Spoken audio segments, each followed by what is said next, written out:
I'm Carolyn Prasuti with the VOA Special English Education Report.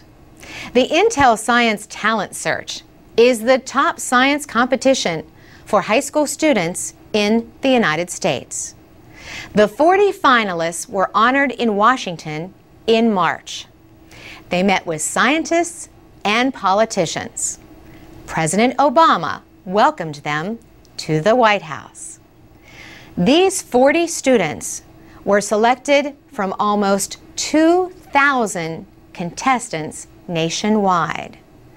They had to present original research to be judged by professional scientists. The students showed their research projects on large posters.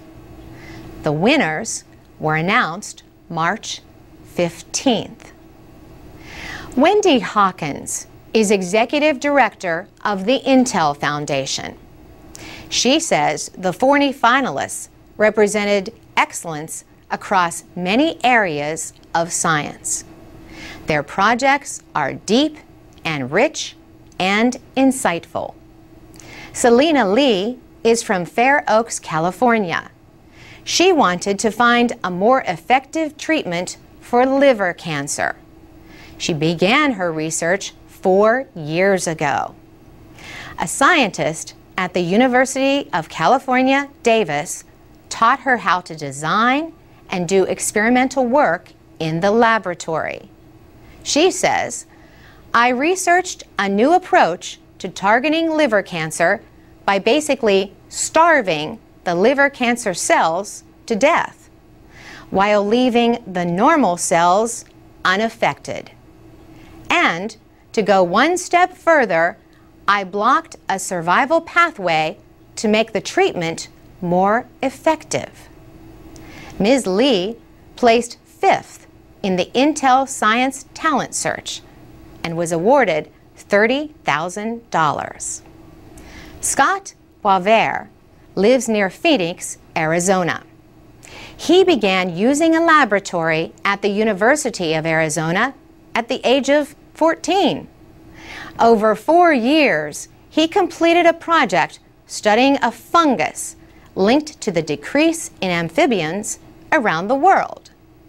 He was trying to find out if different chemicals and substances in the water could kill the fungus. He collected and tested water samples across Arizona. He says, "My results were able to identify a list of chemicals that were significant in the growth and in the movement of the fungus." He placed 10th in the Intel competition and was awarded $20,000.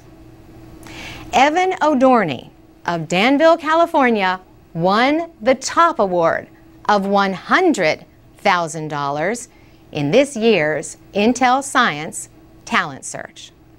For his mathematical project, he compared 2 ways to estimate the square root of an integer, a number with no fractional parts. Wendy Hawkins at the Intel Foundation says these young people represent the next generation of scientists who will help shape America's future. For VOA Special English, I'm Carolyn Prasuti.